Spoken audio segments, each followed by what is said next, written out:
به نام خدا. سلام خدمت همکاران عزیزم. با مبحث تست های ارزیابی سلامت جنین از تقویم آموزشی 1401 در خدمتتون هستم. البته همکاران عزیزم همه مطالب رو اورینت هستیم، فقط من با مرور مطالب رو با هم به اشتراک میگذاریم. برای شروع اول یک تاریخچه رو بررسی کنیم. اولین بار در قرن 19 درباره صداهای قلبی اکس‌ری گزارشات رو یافت کردند.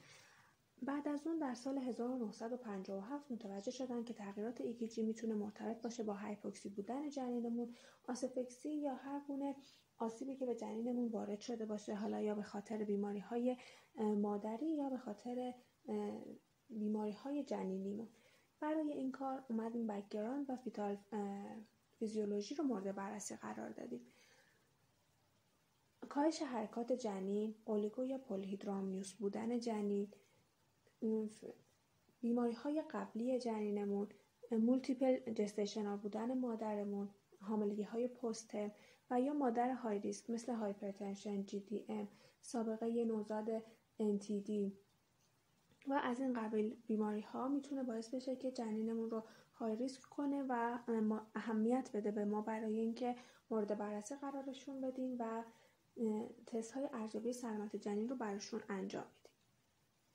ابزارمون برای بررسی تست های ارزیابی سلامت جنین از ابتدای بارداری که بخوایم شروع بکنیم، شروع احساس حرکت جنین هست، شنیدن صدای قلب، غربالگری ها و اکوکاردیوگرافی است. شروع احساس حرکت جنین در مادران مولتیپار از 16 هفته دیگه حدودا خودشون میگن احساس میکنن، ولی معمولا از هفته 20 به بعد در مادران گراوید یکمون هم میتونه این احساس ایجاد بشه. شنیدن صدای قلب رو داریم. تا هفته 10 نهایتاً با سونوگرافی میتونیم صدای قلب رو تشخیص بدیم و از هفته 20-22 به بعد با سونیکیت های درمانگاه ها میتونیم صدای قلب رو بشنویم. غربالگری ها رو داریم که در 2 نوبت 11 تا 14 هفته و 15 تا 20 هفته باید انجام بشه. توی غربالگری مرحله اولمون سونوی انتی رو داریم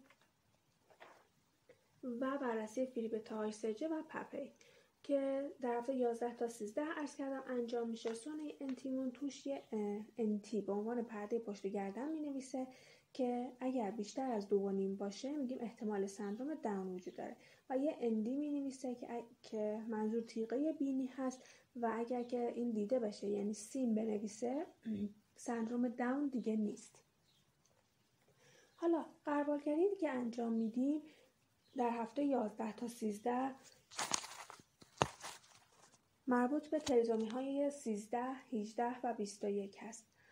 اگر که خانومی نمره‌ای که از این غربالگری میگیره بالاتر از 1/2000 تا 2500 باشه جزو لاوریسکی ها محسوب میشه و طبق پروتکل احتیاجی نیست دیگه مرحله دوم غربالگری رو هم انجام بده مگر اینکه یک تراتوژنی مصرف کرده باشه، ادیکت باشه و یا سابقه بیماری خاصی داشته باشه، سابقه فرزند NTD داشته باشه. هر کدوم از اینها که در این صورت بعد مرحله دوم آلفا فیتوپروتئین رو حتما اندازه بگیره. چه مادران آلفا فیتوپروتئین رو برشون اندازه میگیرید در صورتی که مادرمون لاوریسک باشه؟ اگر که مادر لاوریسک و سن بالا یا سابقه NTD، سابقه ناهنجاری در اطرافیانش، دیابتی باشه، داروی تراتوژن مصرف کنه یا ادیکت باشه، در این صورت حتما باید آلفا فیتوپروتئین رو در مرحله دوم مورد بررسی قرار بدیم. دسته دوممون کسانی هستن که خطر متوسط دارن، یعنی ما بین 1/250 تا 1/2000 تا 2500 نمره بگیرن. در این صورت باید حتما غربالگری مرحله دوم انجام بدن و با توجه به نتیجه اون CVS و یا آمیوسنتز رو انجام بدن. با توجه به جواب اون اگر مثبت باشه ابورت بکنن حتما و اگر که منفی باشه مراقبت‌های معمول بارداری رو انجام بدن. دسته سوم که پرخطر محسوب میشن کسایی هست که امتیاز زیر 1/250 میگیرن که اینها حتما باید آمیوسنتز یا CVS انجام بدن. حالا آلفا فیتوپروتئین رو چجوری بررسی میکنیم؟ با کلمه MOM نشونش میدن. اگر کمتر از 2 باشه نرماله، ولی اگر بزرگتر مساوی 2 تا 2.5 باشه باید ریچک بشه و اگر همچنان بزرگتر مساوی 2 تا 2.5 باشه کاندید CVS یا آمنیوسنتز میشه که با توجه به جواب آمنیوسنتزمون کاندید میشه برای ابورشن یا مراقبت‌های معمول بارداری. مبحث بعدی که در جنین ها مورد بررسی قرار میگیره اکوکاردیوگرافیه که در هفته 18 تا 20 انجام میشه و بهترین هفته ما 20 هفته است. در چه کسانی انجام میشه؟ در واقع اندیکاسیون اکوکاردیوگرافی برای چه کسانی است؟ خانم هایی که سابقه بیماری قلبی یا خودشون دارن یا افراد درجه یکشون. خانم هایی که فرزند قبلیشون بیماری قلبی داشته، آریتمی قلبی جنینی دیده شده، داروهای تراتوژن به ویژه لیتیوم استفاده کرده باشن، جنین هیدروپس، مادری که لوپوس داشته باشه، جنین IVF شده، چند قلویی ها به علت ترانسفوزیون سندروم قول به قول و سن بالای 35 سال و انتی بالا. انتی بالا خیلی اهمیت داره به خاطر اینکه معمولا میگن وقتی که جنین از نظر عصبی دچار مشکل باشه، از نظر قلبی هم احتمالاً دچار مشکل هست. در واقع سیستم عصبی و قلبی با همدیگه در ارتباط هستن. اینا ابزارهای بررسی سلامت جنین اون هستن تا هفته 20. بعد از اون دیگه وارد کارهای بیشتری میشیم مثل FAD، CST، OCT، NST، کالر داپلر، بررسی IFI و بایوفیزیکال پروفایل که هر کدومش رو جدا جدا براتون توضیح میدیم. با FAD جنینمون شروع میکنیم که یکی از ابزار راحتی هست که در دسترس مادر هست و احتیاج نداره مادر به زحمت بیفته بخواد بیاد حالا درمانگاه، بیمارستان، خودش در خونه میتونه اون رو مورد بررسی قرار بده. حرکت ها رو از هفته 28 حس میکنه و تا 36 تکامل پیدا میکنه. حرکت های نرمالمون 10 تا حرکت در ساعت هستن که ممکنه به خاطر هایپوکسی بودن جنینمون، آسفیکسی، خواب جنینمون، اولیگو هیدروآمنیوس شدن جنین، آسفیکسی هایی که میکشه مثل کورد گردنی، جستیشن ایج های بالاتر، بالای 40 هفته به خصوص، خود افیدیمون کاهش پیدا بکنه. ما باید حتما به مادرمون آموزش بدیم که بیشترین حرکت رو در ماه‌های آخر حرکت دست و پا داره و مثل گذشته نیست که حرکت شدید بدنی داشته باشه. برای بررسی حرکت 4 تا استیج داریم: 1F، 2F، 3F و 4F. 1F و 2F برامون خیلی مهم هستن. 3F و 4F خیلی اهمیت آنچنان ندارن چون مادرمون 1F و 2F رو متوجه میشه و ریپورت میکنه. 1F میشه حالت خواب خاموش یا خواب آرام و 2F میشه حرکت محسوس و مکرر بدن، حرکت فعال بدنی و چشمی. 3F میشه حرکت چشمی و 4F میشه حرکت فعال بدنی که عرض کردم 1F و 2F برامون اهمیت دارن. حالا چجوری این حرکات رو اصلا بشماریم؟ به طور روتین به مادرمون میگیم یک وعده غذایی کامل بخوره، مثانه‌اش رو خالی کنه، به پهلوی چپ بخوابه و حواسش رو بده به حرکات بچه‌اش و اگر در مدت 1 ساعت 10 حرکت داشته باشه عالیه. اگر نداشت تا 2 ساعت بشماره و اگر همچنان زیر 10 حرکت بود مراجعه فوری داشته باشه. در واقع میتونیم یک کار دیگه هم بکنیم. مادرمون در طول روز 3 الی 4 بار به مدت 30 دقیقه به پهلوی چپش با همین شرایطی که گفتم بخوابه و حرکت رو بشماره و اگر 4-5 حرکت داشت کافیه.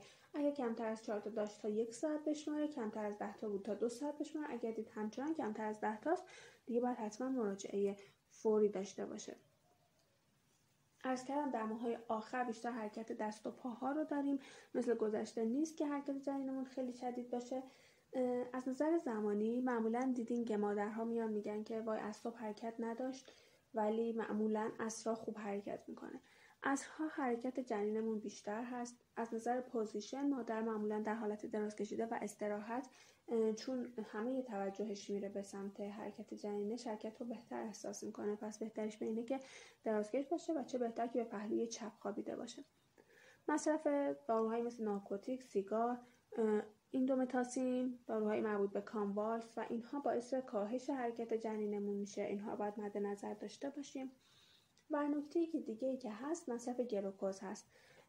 مصرف گلوکوز باعث نمیشه که ضربان قلب جنین رو متفاوت بکنه ولی باعث افزایش حرکات ضربه‌ای جنینمون میشه ولی توی NST ما تأثیری نخواهد گذاشت.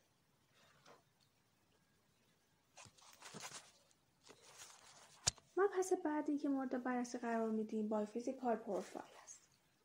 بایوفیزیکال پروفایل شامل معیارهای تون، تنفس، FAD، NST و IFI هست که از همه مهمتر IFI هست.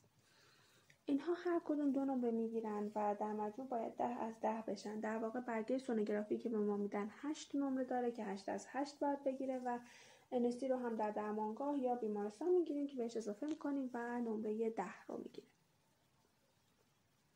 و در دسته طبیعی، مشکوک و غیر طبیعی قرار میگیره.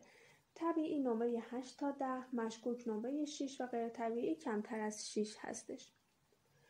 وقتی میگیم تون، منظورمون حرکت فلکشن و اکستنشن دست و پاها هست که به سرعت انجام بشه. وقتی میگیم FAD، منظورمون وجود 3 حرکت مداوم پشت سر هم هست که اون هم با سرعت و شدت باید انجام بگیره. در واقع ما وقتی میگیم تون و FAD منظورمون اکتیو بودن جنینمون هست، یک جنین اکتیو و خوشحال رو لازم داره.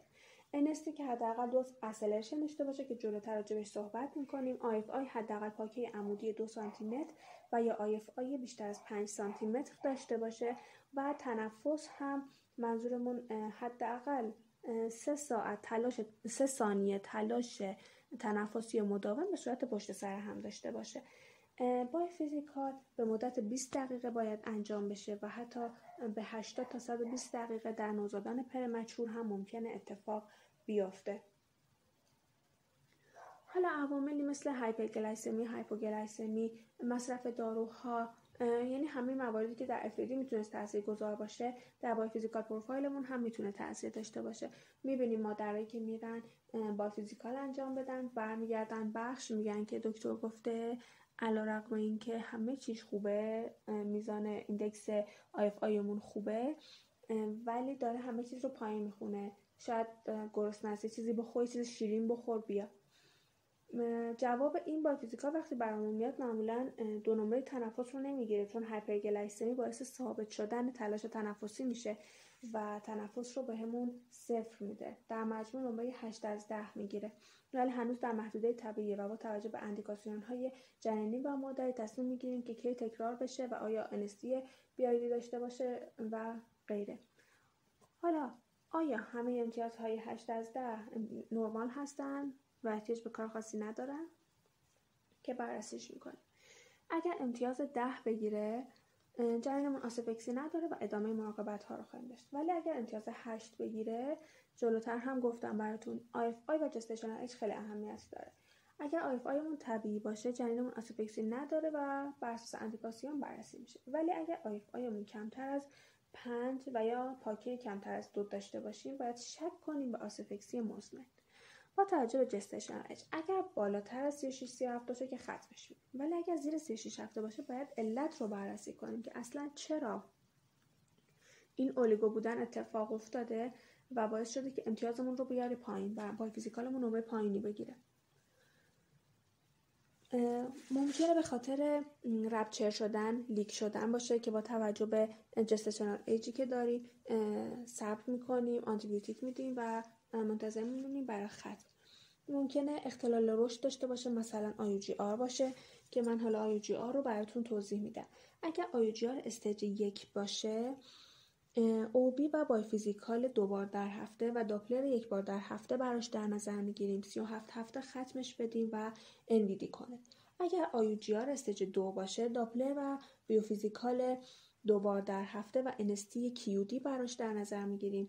زمان ختم بارداریمون 34 هفته و کاندید سکشن هست. البته اگر خودش تمایل به زایمان واژینال داشته باشه ایرادی نداره، فقط باید در تمام مراحل مانیتور باشه. اگر IUGR استیج 3 باشه، داپلر و بیوفیزیکال حداقل هر 24 تا 48 ساعت باید براش انجام بشه. زمان ختممون 32 هفته و حتما سکشن. IUGR استیج 4 هم که زمان ختم 26 هفته، حتما سکشن و مانیتور دائمی باید باشه. حالا اگر امتیاز 6 گرفت بای فیزیکالمون چی؟ در این صورت امکان آسفکسی جنین وجود داره، یعنی پاسیبل هست. دیگه اینجا بهش میگیم که پاسیبل. باز هم بستگی جستشنال ایج و ایندکسمون داره. اگر که ایندکس IFIمون نرمال باشه، چه جستشنال ایج بالا باشه چه پایین باشه، همون روز باید تست تکرار بشه. حالا اگر که امتیازمون 8 و 10 باشه، ادامه مراقبت ها رو انجام میدیم و تحت نظر قرارش میدیم. با اساس اندیکاسیون ها تصمیم میگیریم که کی تکرار بشه و آیا NSTBID لازم داره یا نه. ولی اگر امتیازمون 6 یا کمتر باشه، بستریش باید بکنیم، ختم حاملگی داشته باشیم و حتما هم در بیمارستان‌های سطح بالاتر باید این اتفاق بیفته. اگر IFIمون کم باشه و جستشن ایجمون هم زیر 36 هفته باشه، مثل قبل باید بررسی کنیم ببینیم اصلا چرا ایندکسمون اومده پایین و بررسیش کنیم که چه زمان ختمش بدیم.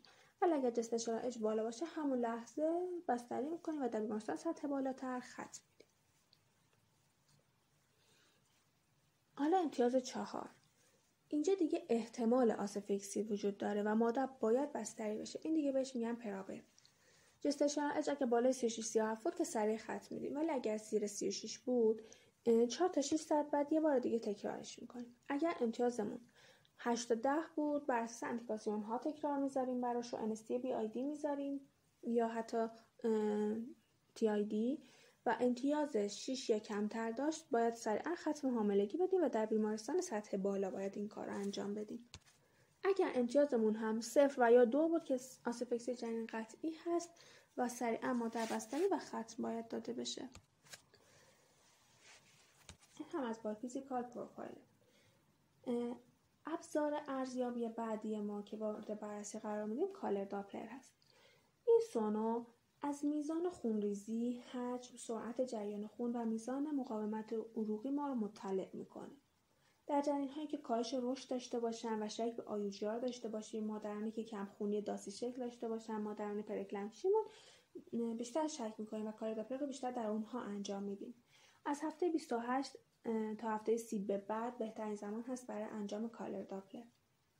ما یه داپلر شریان رحمی داریم، یه داپلر شریان نافی داریم. داپلر شریان رحمی، ببینید جریان خون رحمی در زمان حاملگی تا ترم 10 برابر افزایش پیدا میکنه و سرعت دیاستول رو به سیستول میرسونه. حالا اگر این اتفاق نیفته چی میشه؟ اختلال رشد، هایپوکسی جنینی و بازواسپاسم شریان رحمی رو داره. در واقع ما با کالر داپلر داریم امواج صدا رو میفرستیم به داخل عروق، برخورد میکنن به گلبول قرمز و اجزا رو به سیستول و دیاستول تجزیه میکنن. حالا عرض کردم در داپلر شریان رحمی سرعت دیاستول میره بالا و به سیستول میرسه و حالا اگر این اتفاق نیفته میتونه باعث اختلال رشد بشه. حالا در داپلر شریان نافی مثل شریان رحمی ما به صورت رو به جلو فشار دیاستولمون افزایش پیدا میکنه و در جستشن ایج های بالاتر به جایی میرسیم که نسبت سیستول به دیاستولمون کاهش پیدا میکنه. حالا اگر با توجه به جستشنال ایج نسبت سیستول به دیاستول بالای 195 قرار بگیره، داپلر غیر طبیعی میشه. حالا اگر که جستشنال ایجمون کمتر از 32 باشه، در چه صورت میگیم داپلرمون غیر طبیعیه؟ اگر AC یا EFW مون کمتر از 3% باشه یا AC و EFW مون کمتر از 10% باشه و صدک نسبت S به D مون در صدک بالای 95% قرار بگیره. حالا اگر که جستشنال ایجمون زیر بالای 32 هفته باشه چی؟ بررسی میکنیم AC یا EFW جنینمون اگر که زیر 3% باشه و یا یکی از این معیارها، یعنی دو تا از این معیارها رو با هم داشته باشه، یا AC یا EFW اون کمتر از 10% باشه، کاهش صدک رو داشته باشیم، صدک AC رو داشته باشیم و یا مجدد نسبت S به D مون با توجه به این جستشنال ایجمون بالای صدک 95% قرار بگیره. در این صورت باز هم داپلرمون غیر طبیعی میشه. خب این هم از کالر داپلره. ما پس بعدی که مورد بررسی قرار میگیره NST، CST و OCT است. نان استرس تست، کانترکشن استرس تست و اکسیتوسین چالش تست. اجزای مهم نمودارمون چیا هستن؟ بیسلاین، اکسلریشن، دسلریشن و بیت تو بیت. بیسلاین باید حداقل 2 دقیقه در هر 10 دقیقه وجود داشته باشه و احتیاجی نیست که ادامه دار هم باشه. فیتال هارت ریتمون از 110 تا 160 باشه. اگر که از 160 بره بالاتر بهش میگیم تاکیکاردیا که یک الگوی غیر اطمینان بخش محسوب میشه. میتونه به خاطر هایپوکسی، تاکیاریتمی جنینی، آنومالی مادرزادی اتفاق بیفته. اگر تاکیکاردی پایدار باشه و مادرمون هم فبرایل باشه، باید شک رو ببریم به سمت کوریا آمنیوتیک. تاکیکاردی که بیشتر از 10 دقیقه ادامه دار بشه یعنی استرس جنینی. اگر بیت تو بیتمون کاهش پیدا کنه یا حذف بشه، این به عنوان دیسترس در نظر گرفته میشه و یا حتی ممکنه شک به آنومالی هم داشته باشیم که در این صورت این باید حتما پیگیری بشه، هیدراته بشه، اوتو بگیره، لفراترال بشه، دستات نیاز رپچر بشه که اصلا ببینیم آیا تیک مکانیال هست نیست و با توجه به شرایطمون کاندید سکشن هم حتی بشه. وقتی میگیم برادیکاردیا منظورمون زیر 110 تاست. اگر که بیسمون بین 100 تا 110 قرار بگیره و نوارمون خوب باشه، یعنی اسلریشن داشته باشه، بیت تو بیت خوب داشته باشه، هیچ دسلریشن نداشته باشه، این نوار نرمالیه، اشکالی نداره، هیچ ربطی هم به اسیدوز جنینی و اینها نداره.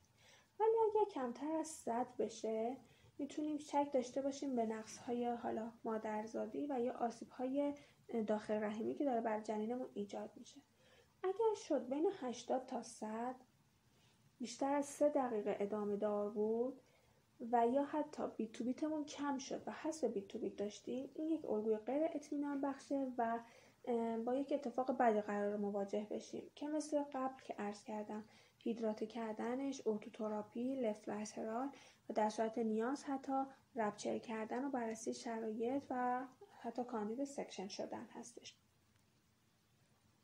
از چه سرمی ارجحه که استفاده کنیم؟ رینگر و دکسترو سرم های بسیار خوبی هستن که در شرایط برادیکاردی میتونیم ازشون استفاده بکنیم.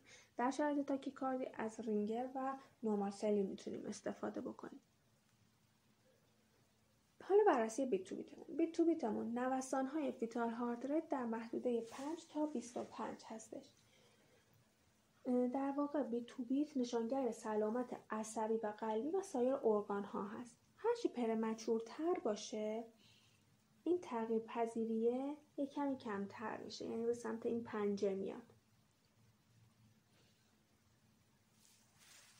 ولی محدوده نرمالش بین 5 تا 25 هست. حالا اگر که جستشن ایجمون بالای 32 باشه باید اسلریشنی که اتفاق میفته 15 ضربه بالا و 15 ضربه به سمت جلو هست، ولی باید کمتر از 2 دقیقه باشه.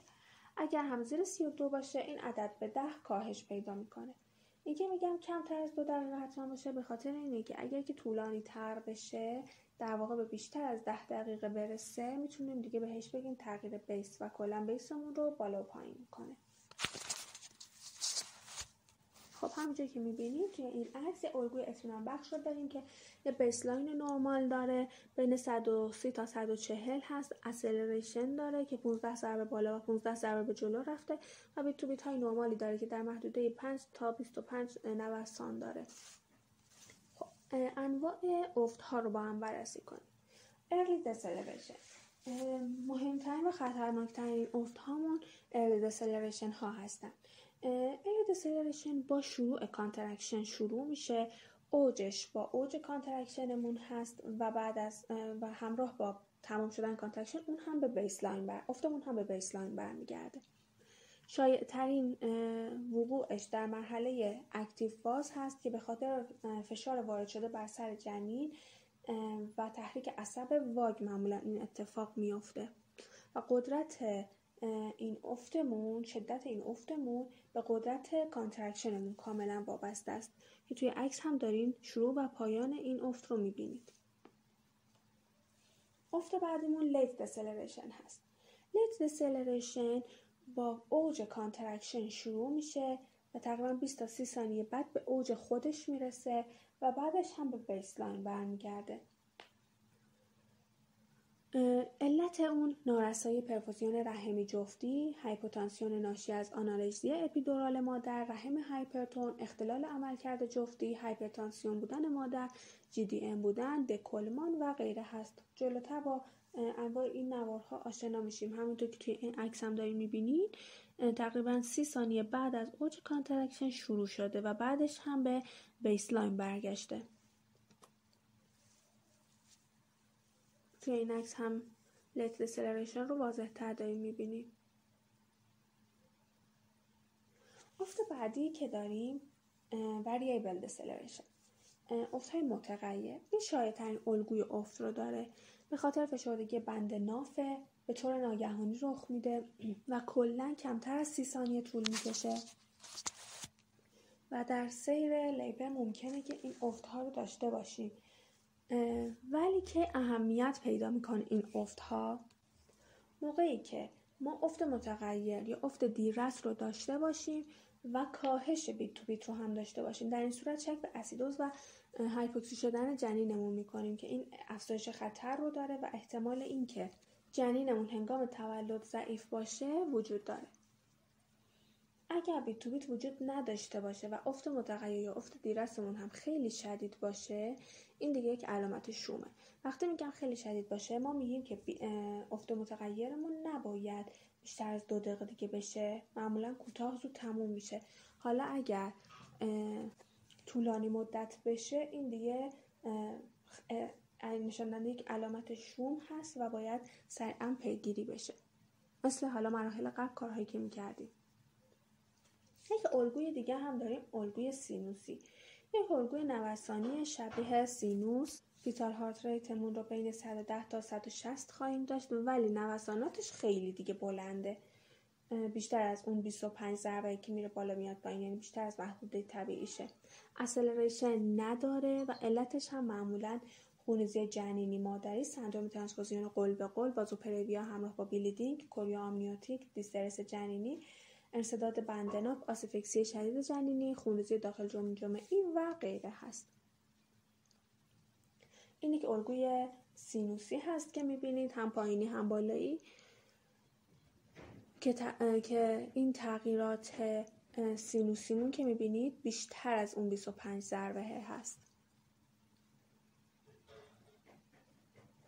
اینجا یک افت رو داریم میبینیم که به خاطر ایسکمی عروقی داره اتفاق میفته. همونطور که میبینید از یک بیسلاین ظاهرا درست به 60 اومده و ادامه دار شده و حتی بیشتر از 10 دقیقه دیگه داره طول میکشه، یعنی بیسلاینمون کلا داره عوض میشه.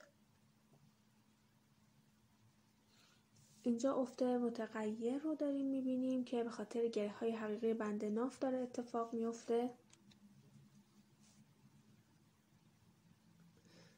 برادیکاردی شدید که به خاطر دکلمان جفتی هست. پرولاپس بند ناف. این هم یک الگویی هستش که در جنین‌های پست ترم معمولاً دیده میشه. این افت‌های متغیر رو داریم همونطور که میبینید.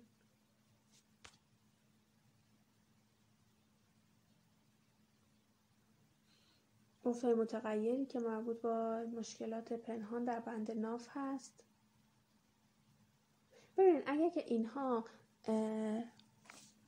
بیشتر از 30 ثانیه ادامه دار بشن، اینها دیگه میرن به سمت افت‌های دیگه. با توجه به کانترکشن هم بررسی میشه، ممکنه که افت لیت بشه یا افت زودرس بشه، ولی اینها کمتر از 30 ثانیه هستن و بهشون میگن افت‌های متغیر،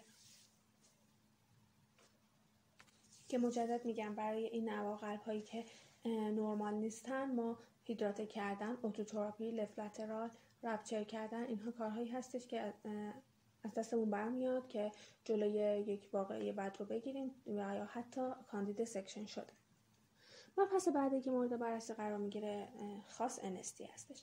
واکنشی و غیر واکنشی رو داریم. وقتی میگیم واکنشی هم از اون همون ریاکتیویه که میگیم حداقل 20 دقیقه نوار قلب میگیریم، 2 تا اسلریشن داشته باشه که به میزان 15 ضربه بالا و 15 ضربه جلو داشته باشه. این جستشن اچ های بالای 32 هست. اگر زیر 32 به 10 ضربه هم برسه کفایت میکنه. اگر ناریاکتیو باشه این 20 دقیقه به 40 دقیقه هم میرسه و اگر که همچنان یا هایپوکسی جنین داشته باشیم یا خواب جنینی یا آنومالی های قلب عصبی یا هر چیز دیگه داشته باشیم، این همچنان ناریاکتیو میمونه که 2 کار انجام میدیم، یا 30 دقیقه بعد دوباره NST رو تکرار میکنیم و یا حتما باید یک بایوفیزیکال رو انجام بده با توجه به جستشن اج و یا اینکه در چه مرحله ای از لیبر هستیم براش تصمیم گیری میشه.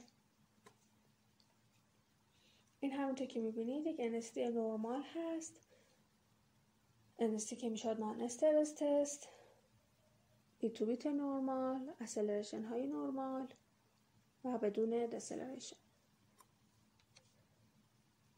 و در آخر هم مبحث CST و OCT رو داریم. CST میشه Contraction Stress Test.